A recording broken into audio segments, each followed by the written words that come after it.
Hello everyone, thank you very much for joining me again. Today we discuss chapter 8 from Spring Start here, and we implement the web application using a templating engine. We this way also enforce a bit the knowledge we have on web applications, which will allow us a step further into the next chapters where we'll also discuss about REST and everything else that comes over Spring MVC.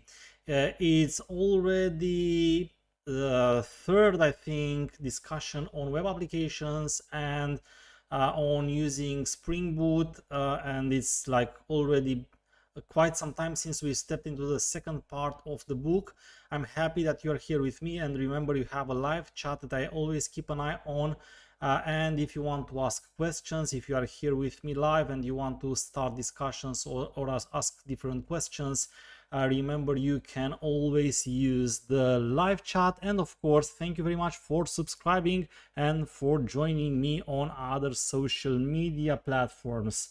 With that being said, I'm going to share my screen because I know you are more interested on the book rather than my face, and I'm going to start talking about what we discuss here with some examples. So as I said, this chapter covers using a template engine. We'll use Timely, which is one of the most known and probably most used, and one that you are finding probably the most also in the majority of the examples. And then we're gonna see how we can get some things from the controller, which I remind you is that part where I say the entry point to the logic. No, I don't want to say is the part where we implement the logic, because in reality we should have some segregation of the responsibilities, and the controller is just an entry point. I will discuss more about this. I think I didn't go deep into that in the previous discussions because we weren't there yet, but today I'm gonna talk a little bit also about the structure of your project now, and then the controller, we can say that's where we implement the action.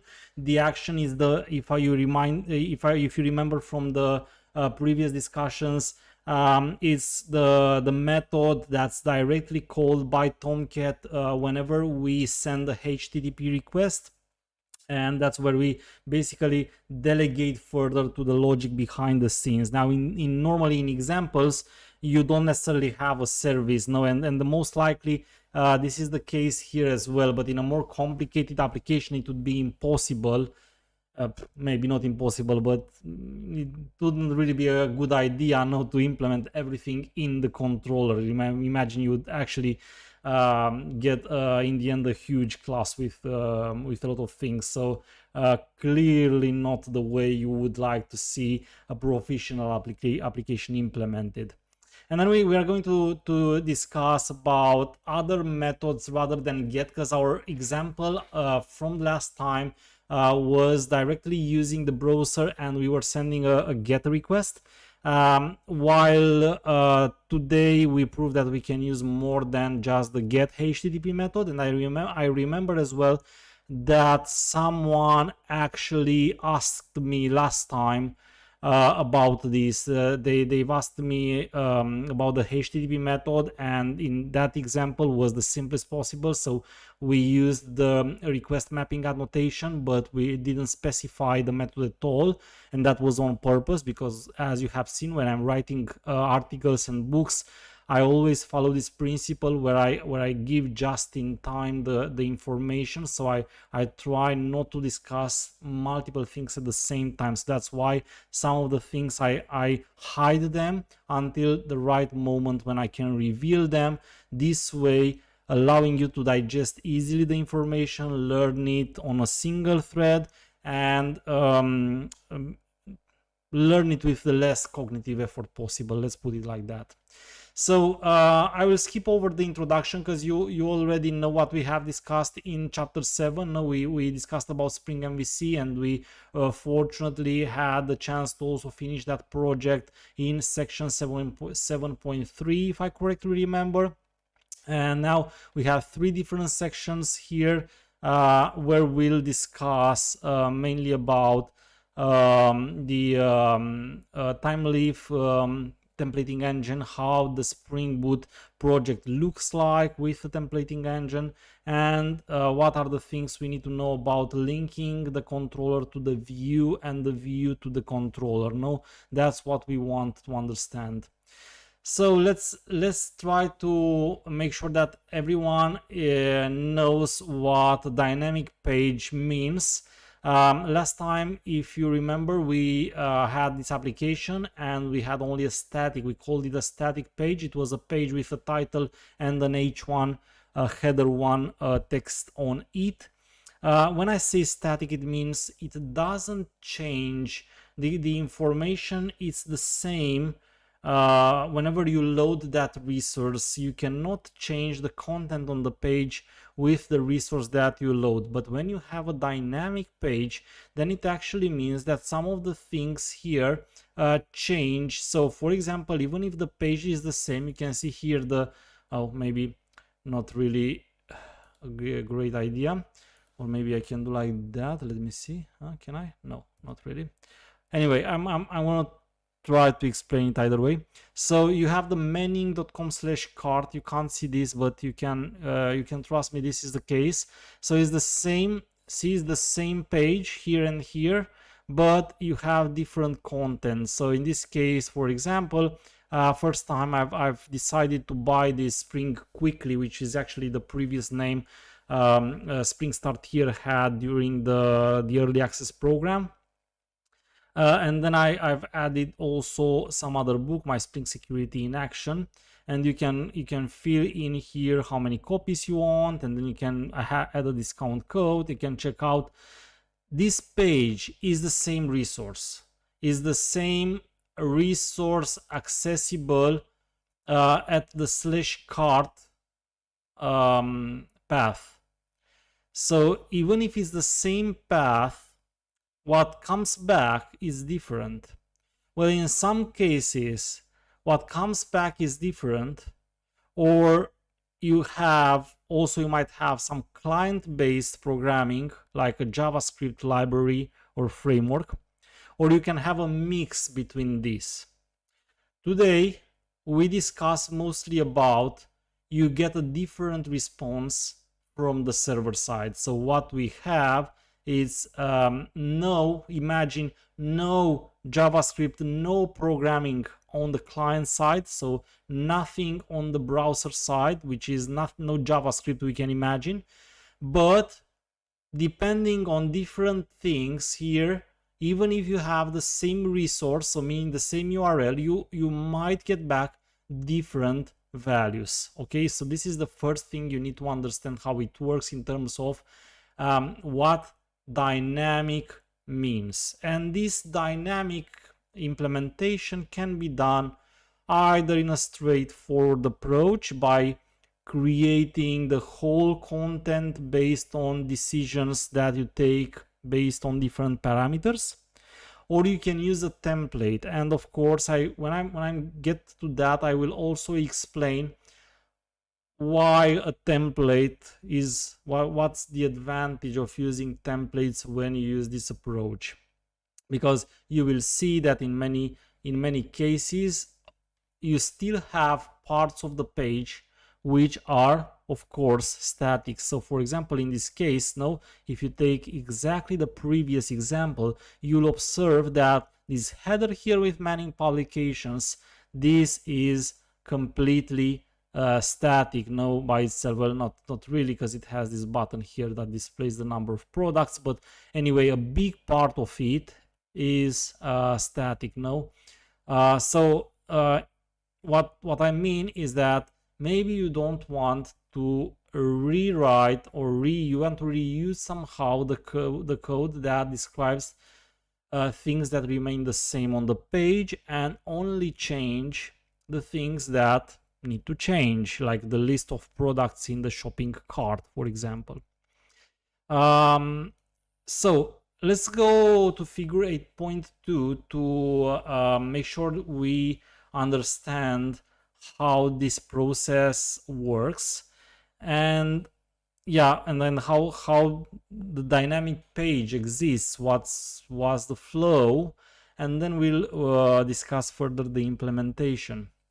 So now the user accesses a page in the browser. I think that's something clear, because it's the client side. It's what you do. You write an address here, and then you access a given page. So that basically what happens is that the browser creates a HTTP request, and then the server responds to that request. We have discussed in the previous session the structure with Tomcat. Now Tomcat is the HTTP servlet container. It translates from the HTTP to a method call. In case of Spring MVC, we only have one servlet called the dispatcher servlet, and then we have that flow that in the end ends up by processing a view and sending back the HTTP response. No? And of course, in most of the cases, somehow you have some persistence mechanism. So like a database, for example, that might for example remember what products have I already add to my cart. No, so in some cases I can decide to long time persist some details. Sometimes I want to only keep them on a short term, which we usually do through a session, but in other cases we want to have that information persisted for a longer time, and in that case we use some database as a persistence mechanism. No, so the request goes to the server. Somehow a response comes back, and this response is then processed on the client side. No, and then this is what we need to remember, that what happens in the client side, but just that this time, so we focus on the shaded rectangles here. This is the same diagram you have seen at the end of the previous discussion, at the end of chapter 7, when we discussed the flow. No, the browser creates the HTTP request. As I was saying, Tomcat only manages a dispatcher servlet. Remember that last time we also discussed that in this diagram I've added the dispatcher servlet only in the Spring app, but it's actually managed by both Tomcat and the Spring application. So I was saying that I will think about a more intelligent way to put it next time, but the point is the same. Now Tomcat translates to a dispatcher servlet. The dispatcher servlet is at the same time a Spring component, so it's a Spring bean. It finds out what action in what controller to call based on the path and the HTTP method. So then the dispatcher servlet calls the controller. Further, we will see later, the controller might delegate to a service or to some other components, but in the end the response, the return of this controller will actually be the name of the view. So the name of the view then has to be resolved by the resolver. We'll find that page, we'll process the page, and we'll transform it into the HTTP body content that will then be sent back to the browser, and the browser will interpret it.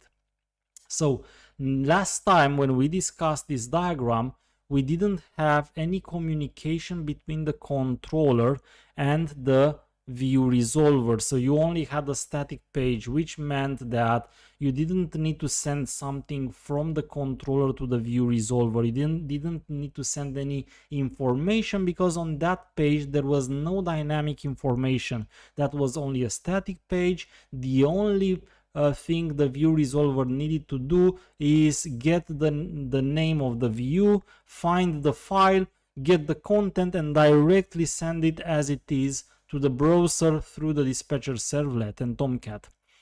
But what happens if you have dynamic information? So for example, like in this case here, now it says give me the product list page content I need to display, which refers to here, let's say that these two here, they are coming from the backend side, as the kind of application that we discussed that we discussed now. So browser requests give me the cart content, and the cart content has a list of products. So it says give me the list of products, and then what the server returns is that what you need to display to the user, which contains the exact list of products in this user's cart.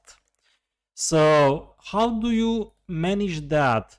How do you know? It can't be a static page anymore, because some user might have added Spring Start here, some other user might have added a Cloud Native Spring in Action by Thomas Vitale, some other user might have added both books, and so on and so forth. So the list is different depending on the user. So you need to have a way to send from the action to the resolver the information that needs to be displayed dynamically. In our case, the product list, which is the one that might be different. So that it goes like this, no? The page is loaded, the servlet finds the controller decides for this request which is the product list. It might retrieve it from a database or from the session side, and then it needs to send that product list to the view resolver, which view resolver needs to merge somehow the product list into the page content, and the whole resulted page content will then be sent back to the browser, which will interpret it and display the exact information the user wants to see. And how do you send these dynamic details, in our case the product list? Where with Spring MVC we have a very simple way to do that. We can use a parameter of the action method in the controller. Automatically Spring will know it can, if that parameter exists, it can take the information from there. Now we would be able as well to implement our own page, our own logic, but that would require some additional work. And you know what happened with time. With time, you remember the philosophy of a framework that we have discussed from chapter 1. A framework's purpose is to simplify as much as possible the programmer's work, allowing of course for any customization they want. So what happened with time is that people try to find a way to minimize the work on the view side. So that's why template engines appeared. TimeLeaf, which is the dependency, the first dependency you see in the snippet here, is, as I was telling you earlier, probably the most used templating engine today. You will find it in plenty of examples and in the majority of the applications that use this philosophy for implementing the views. Of course, using TimeLeaf would have required us to add some more than one dependency, and because of that, Spring Boot, you know, whenever we have a group of dependencies associated to a given scope, to a given purpose, they create a starter. The starter is this concept of Spring Boot. I'm just now recapping this for you. It's just this concept from Spring Boot where a group of dependency common to a given purpose are all together put in only one dependency, so that you can request dependencies based on the capability you want to implement, and you don't have to worry yourself about which are the exact dependencies that you want to add and the versions that are compatible one with the other. That's why, for example, for this application we would use two starters. One of the starters is the one that you have also seen in the previous episode, which is the Spring Boot Starter Web. That tells Spring Boot that we want to create a web application, and based on which Spring Boot knows to pre-configure a lot of things, including a Tomcat instance that will hold the dispatcher servlet and configure the dispatcher servlet and all the other Spring MVC components. And we are adding a second dependency here, which is the time live dependency that will give us the possibility to easily work with a templating engine. The templating engine will give us a simple way to declare the views. So I will, after we see how this works, I will tell you a story also about how the views used to be implemented before having templating engines. And not only that it was more difficult in terms of you would have had to write more code, but it was also resulting into a mixture of languages in the same file, which would make the result very difficult to understand, basically degrading this way the maintainability of your application. So a templating engine, which we prove on how to use in this chapter, is not only helping you be more efficient, but it also provides you with better maintainability. Okay, so that's why we are using it. And now take a look on how the controller looks like. You probably remember the controller the way we have implemented it in the previous episode, where we have discussed the last section of chapter 7. And you remember we were giving the path here. If we are using the request mapping annotation and we do not provide the HTTP method, that will be get by default. So in this case, we associate the path /home to the execution of this action.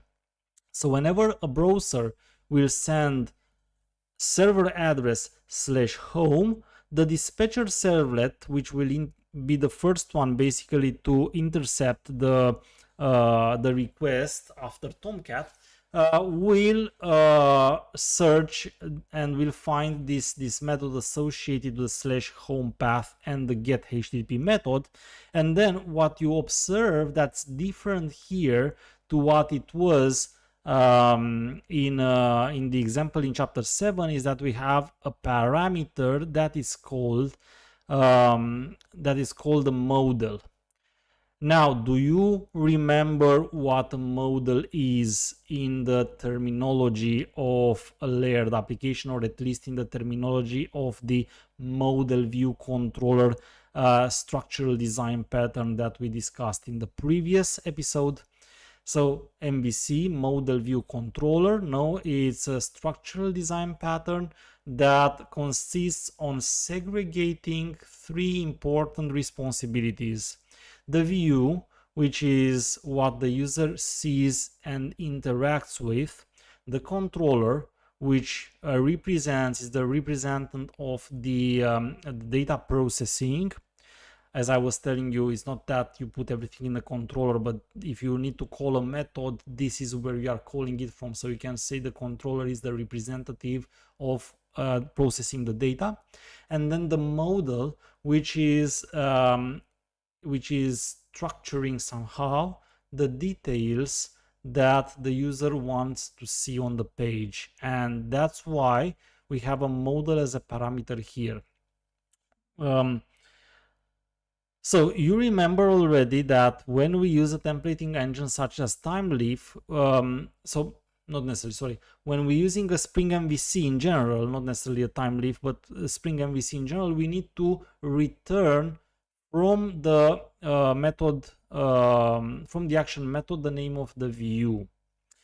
One of the simplest ways to have both the name of the view and information sent somehow outside of the controller, because you cannot return two values, you can keep the string here data type, keep the returning of the name of the page as you have learned in chapter 7, and then use an object here, a mutable object. This is very important. Yeah, you will see why. A mutable object here that allows you to send somehow information outside of the home method. There is also an alternative to this, where instead of having a mutable object here, you return directly both the model and the view. But because I want to keep it simple, I will only describe you this approach, and then if you ever need to use the second one, being that it's over the same philosophy, you will very easily be able to adapt to the other scenario as well. The point is, we will always have a model, and regardless on how we choose, the model's purpose is to transfer the details from the action to the view. So in this case here, the model object is a mutable object so that you can mutate it by adding the information you want on it. So you want to add given information, which we call attributes, to the page. That's why I call this model page. On the page, I would like to have this information. I will give a name to the information I want to add. So the first one is a label, username, color, product, book title, whatever you want to choose. And then the second parameter is the value that you want to display. Username, Katie, color, red, product, chocolate, book, spring start here, so on and so forth. And then on the view, you will be able to get these details with their label and do whatever you want with them. For example, put them, print them in a given part of the page. Okay.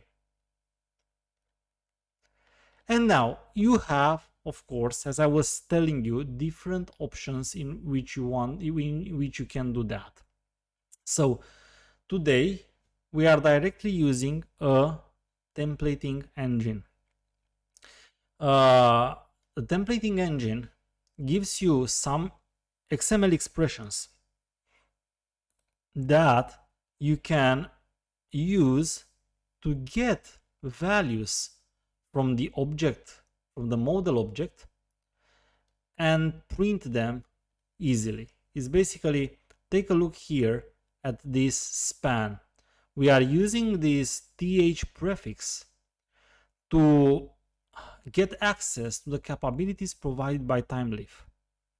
So instead of using the normal style, HTML style attribute or HTML text attribute, we use this th prefix, which accesses through the implementation that we declare here now, through the library itself that we declare here, the capability that helps us print what we want. And then we can use this syntax now using $ and curly braces to refer to the labels we want to display. Of course, when you say $ curly brace color or $ curly braces username, it will display the value held by that specific variable. So in my case, it expects that someone previously in the action called the add attribute and created the username attribute by giving it also a value. So in this case, color would be the value of the attribute color, which is red, and username would be the value of the attribute username, which is Katie. And now this is in my example just statically added there, so you can just see some static value. But this Katie and this red, in my case, they are static strings, but they could have been just the result of a process. I could have taken them from a database. I could have obtained these values anyhow I wanted, which happens in a real world scenario, no?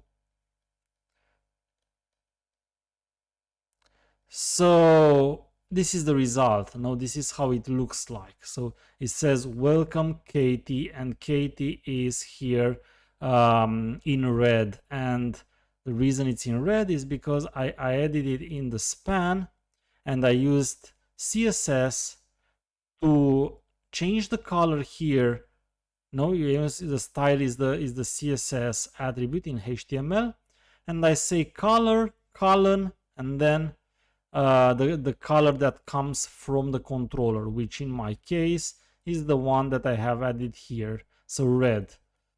And then the text is the name of the value of the attribute username, which is Katie.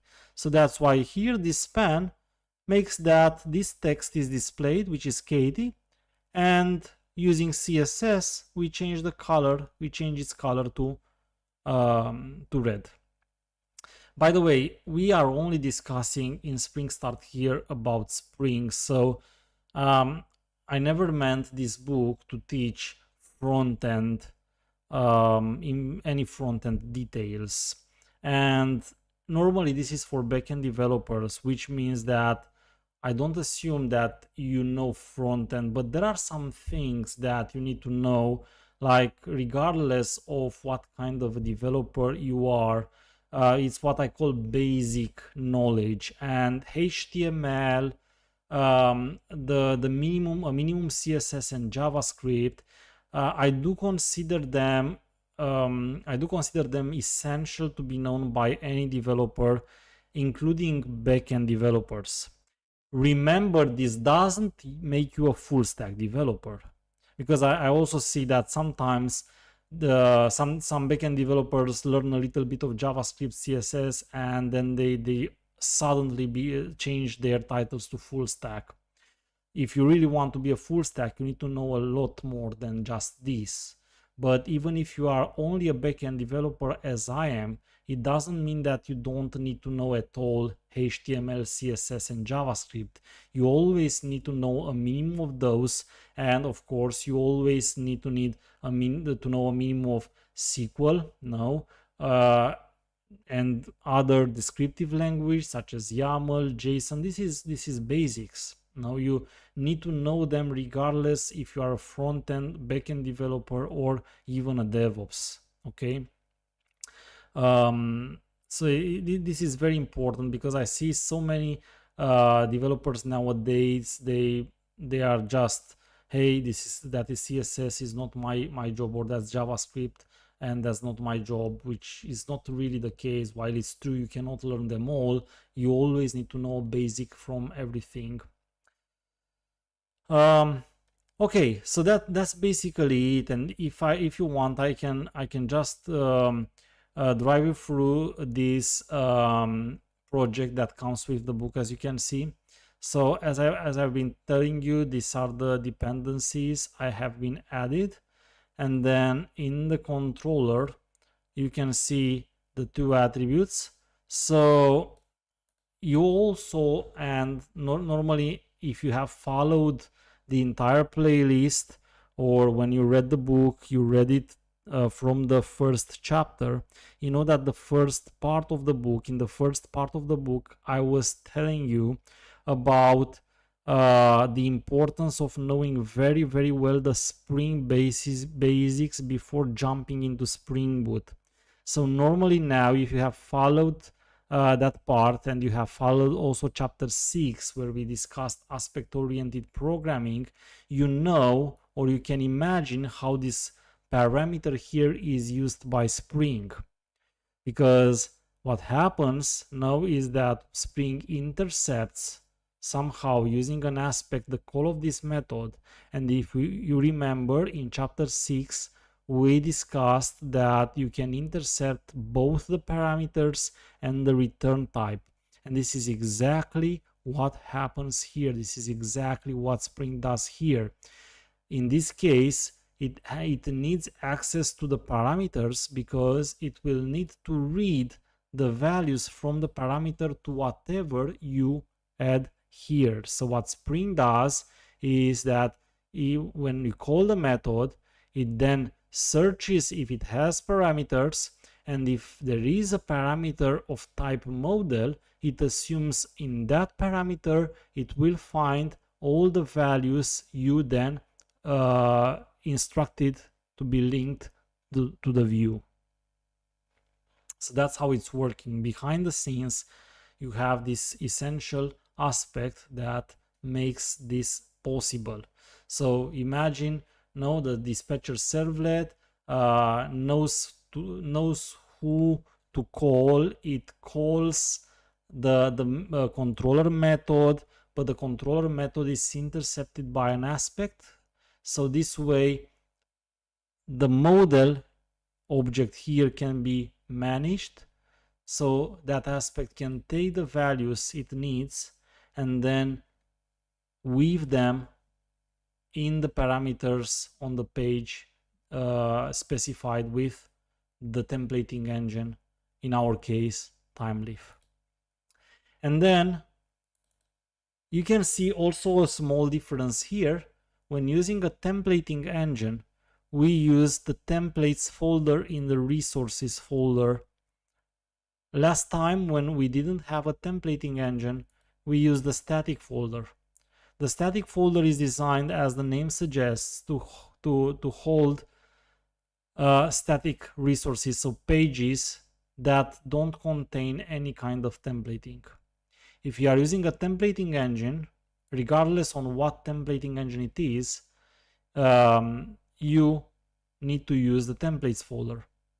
In the templates folder, that's the name of the file, and when this action will return home HTML, the home HTML will now be searched in the templates, because in the POM XML you have added TimeLeaf, and this is how Spring Boot knows that you are using a templating engine. So we'll automatically change the search from the static folder to the templates folder. If you move this to static here, it will not be found anymore. You will get an error. So because you are using a templating engine and you added this dependency to the POM XML file, Spring Boot automatically knows that you are using templates, so it will search not pages but templates, which should be appropriately stored into the templates folder.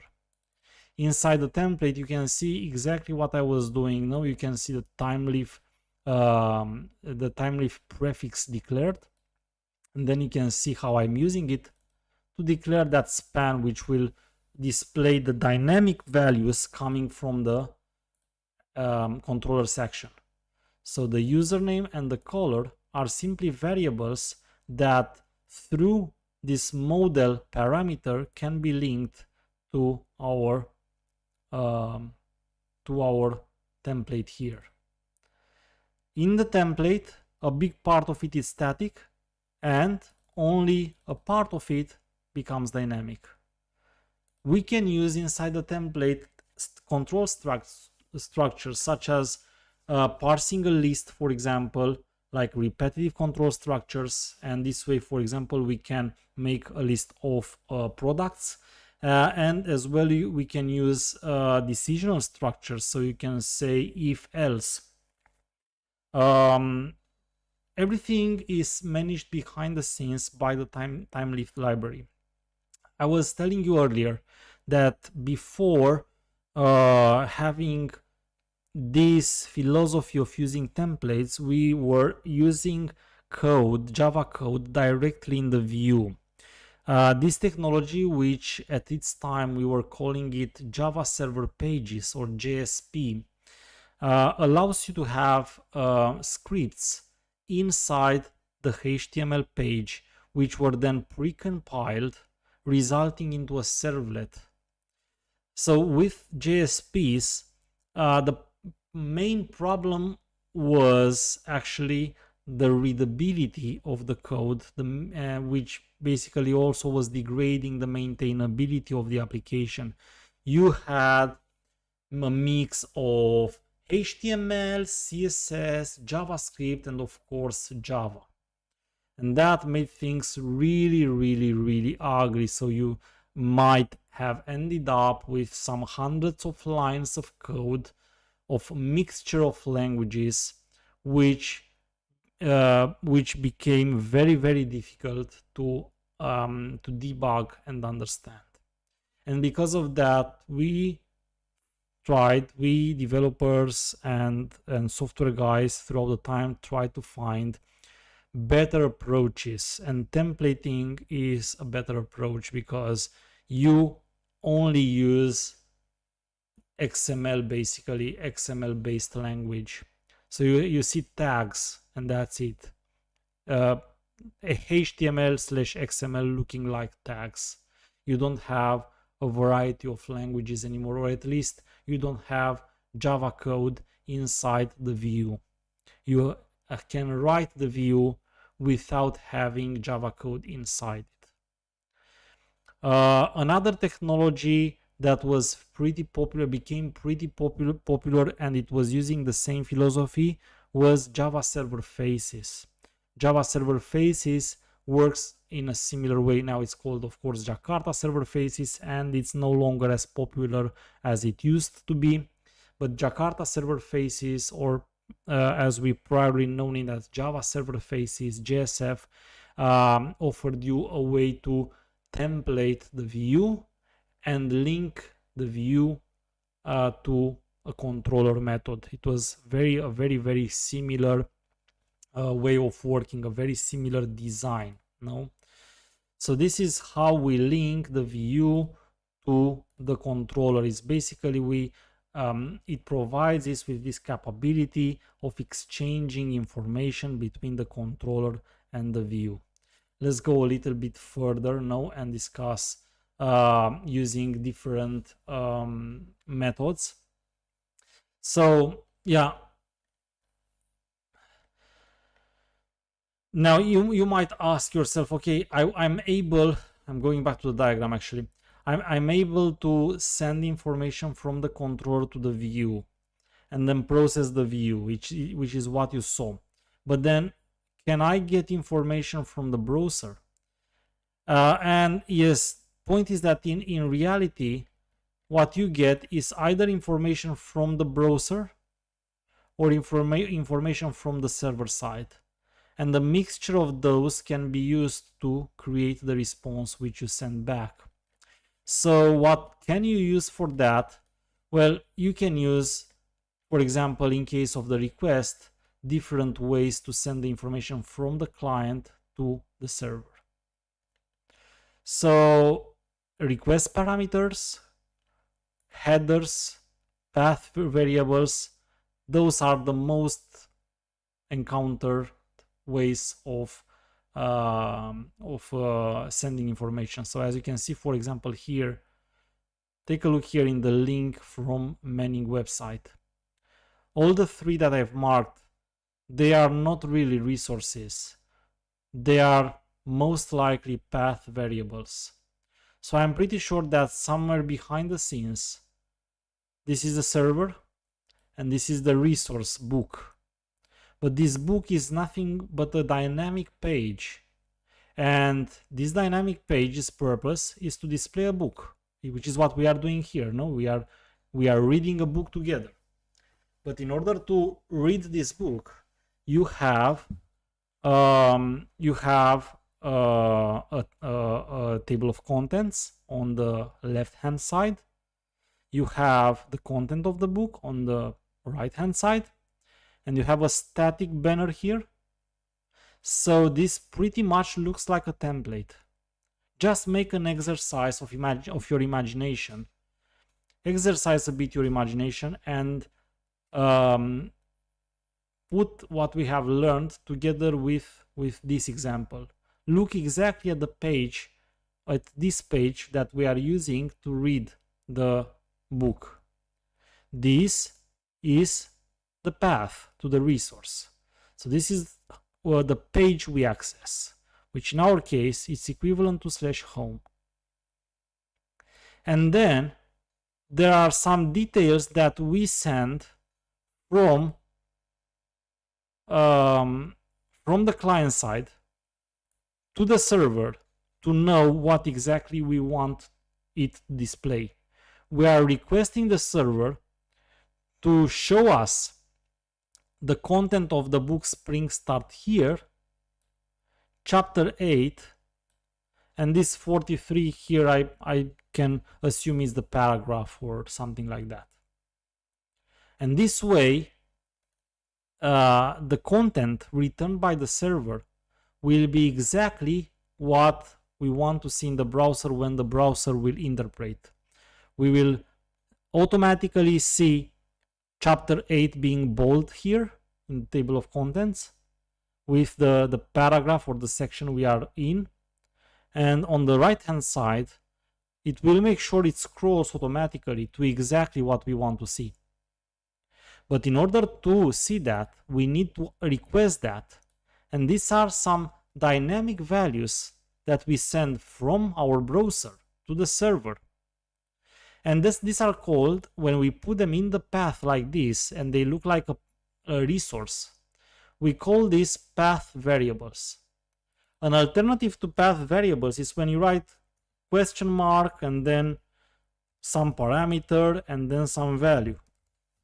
If you write something like that, if you see something like that, these are called query parameters or request parameters. So these are path variables because they are in path. They are dynamic values, but provided as part of the path. Or when you see the question mark with an enumeration of, you can have a multiple, you can have and other parameter with other value, and so on and so forth, no? Something like that. If you see it like that, these are the query parameters, also known as request parameters. And then you have the headers, which are more used with if you set them yourself with other methods than get, but get can have them as well, but it's not something that you see in the address bar. Okay, so this is a way. Usually if you have small information like short text like here, you use one of those that we have seen. If you have a larger content, then you use the request body. So I think here we have another diagram, no, that shows us how, see, brand equals Honda, and brand Honda price. This is how query parameters look like, no? Okay, it's just an example for you, and this is how you can take them. Request parameters or query parameters, fortunately for us, it's only a matter of adding an annotation in Spring. So automatically, by marking a parameter with the request parameter annotation, you will tell Spring that you expect that this value is found somewhere in the HTTP request parameter, and will automatically map that value to this parameter so you can use it. So you see what I did here. Instead of having the color parameter static, no, previously I just had the string red and that was it. Now I'm taking it from the request. So what happens here is that the browser now says I would like the color to be blue, and then this blue is automatically mapped to the parameter of the action, and then through the model is sent to the view, which when interpreted in the response back, it ends up with the string Katie being of a different color. So now I have to use this query parameter, and then the value will be different based on what I request.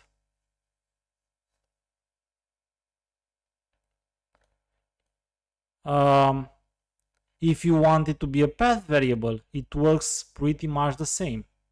But instead of having the request parameter annotation, you need to use the path variable.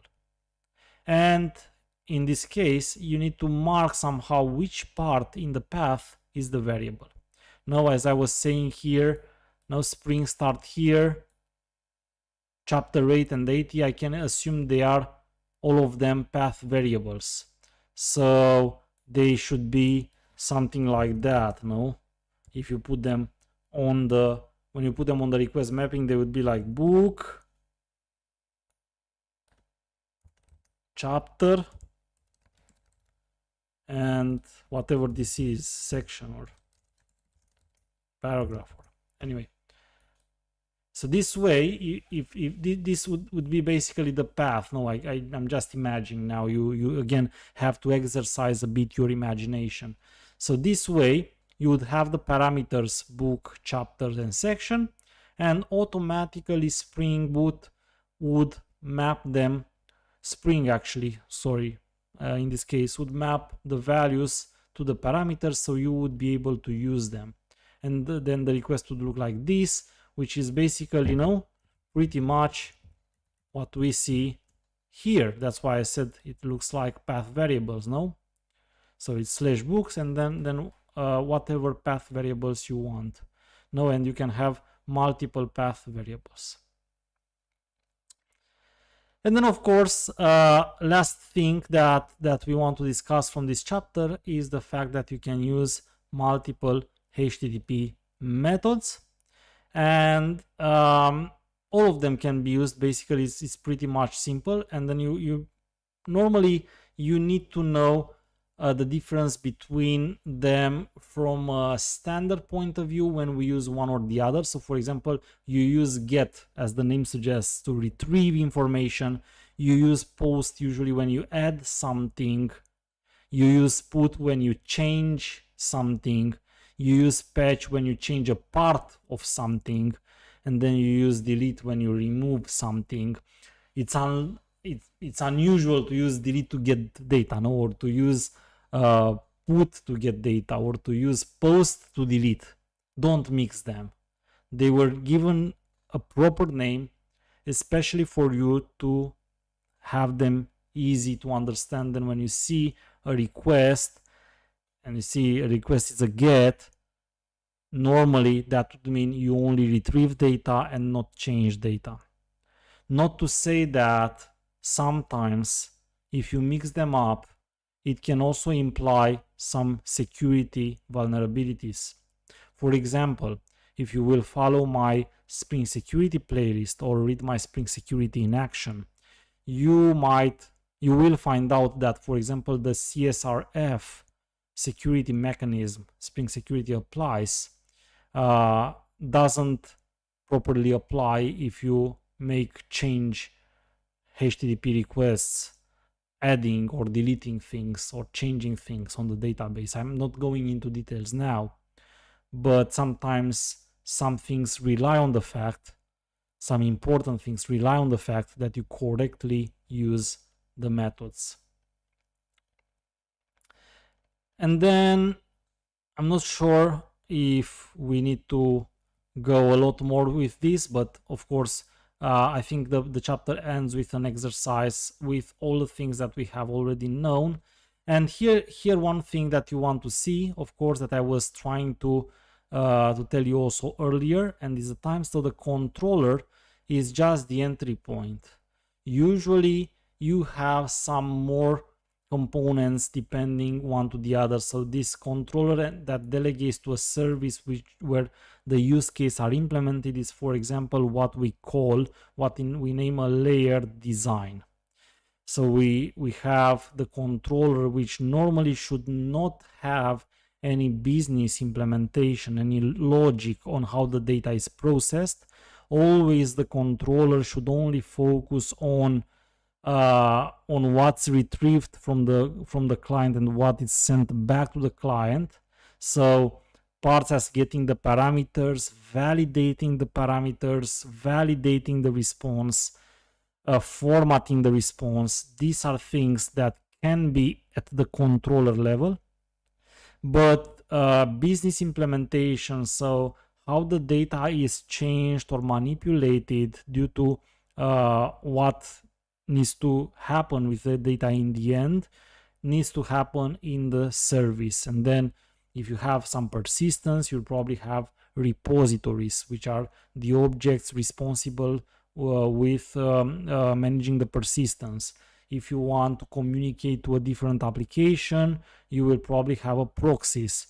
if you want to extract some part of the logic that duplicates, you will have manager objects and so on and so forth. So you will always think about the design of your application, segregating the responsibilities correctly, such in a way in which each object has only one responsibility and it's small enough so that it's also testable and easy to change or use in the extension of your application if needed. So in this example, this actually shows you how we parse a list, because I was telling you that templates also allow you to use repetitive structures and decisional structures. So you can see here, for example, I'm creating a HTML table, and then I say this row, it's actually a for, it's like a for each. So for each product from the list sent in the model, no, that means in the model products, this var, this is a list, okay? So we assume is a list. Maybe in the book it was better here to actually make it a list and not var, to make it easier for you to see, you know? But this is a list, and then for each product from the products list, display the name and the price in different cells, row cells, no?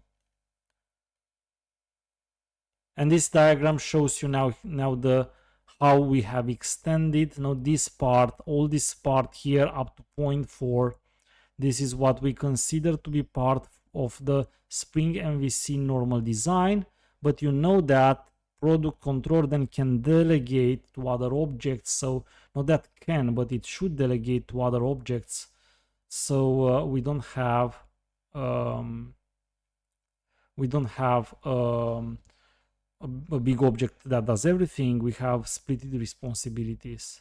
And then you can see here also that we can use different methods. So for example, you can have the same path I have here. Now is the same path, but differs from the method. And then you will see one more thing in listing 8.11 is that I have changed, and I'm using, instead of the request mapping, get mapping, post mapping. And what is this is actually, we have this generic request mapping annotation where you give the path and the method. But because it's annoying to always specify the path and the method, and we only have a handful of methods, of HTTP methods that we are using, developers invented a set of annotations to allow us avoid always repeating the declaration of the method. So instead of saying request mapping for path products and method post, you can say post method for products, and that's it. That's the equivalent to request mapping. So that's why here, get mapping of products, this is equivalent to saying request mapping of /products with the method get. Post mapping means request method with the /products path and the method post. And it works the same, just that this method now will be triggered by the dispatcher servlet, not only based on on the path, but also it expects to be here a post method on the HTTP request, not a get one, as it happens when we use the request method and don't mention the method. And then, for example, you can easily create the simplest HTML form that uses the post method on that path, and then the values will be provided. And here it's a very simple page where I can use the form. Now the table displays the values, and then the form, you can use the form to add the values, and that's it. So this is the simplest, one of the simplest possible web applications, but that completely proves. Now if you know these basics, from here you can extrapolate and create absolutely any complex application. However, remember that templating engines, they are recommended only for smaller applications, smaller enough that you can have them monolithical usually. If the application grows and it has more responsibility, more things that have to be done, then there are some different designs that we prefer to use instead. And then that's where usually we go to a segregation of the front end and back end using contracts between these, which are usually implemented with representational state transfer, also known as REST, which is what we discuss in chapters 10 and 11. So this approach works pretty well for smaller applications, but we will learn also in the next chapters, we'll learn that there are other better approaches when our application has more responsibility, when it starts to become larger. If we know we create a larger application, then it's maybe easier to use a different design other than templating engine. Anyway, up to that point, we will also discuss the web scopes. I'm not going to give you more details now because it doesn't make sense to mix the chapters in the same episode. But next time in chapter 9, we'll discuss the web scopes in the Spring context. You will see that aside from singleton and prototype scopes, we have other scopes which are dedicated to web applications, and that's what we discuss next time. And then further we will go into REST services in chapters 10 and 11. Okay, I'm already over the scheduled time for this, and I want to close it for today. I think we discussed a lot of valuable things, and again, I want to thank everyone for being here with me, and I'm also saying hi. I saw your messages. I'm very happy that you appreciate this channel and my work. Thank you very much for being here with me, for following me, and subscribing the channel and telling others about the channel as well. See you next time with other valuable information. Up to that, have an excellent time for learning. I'm waving goodbye.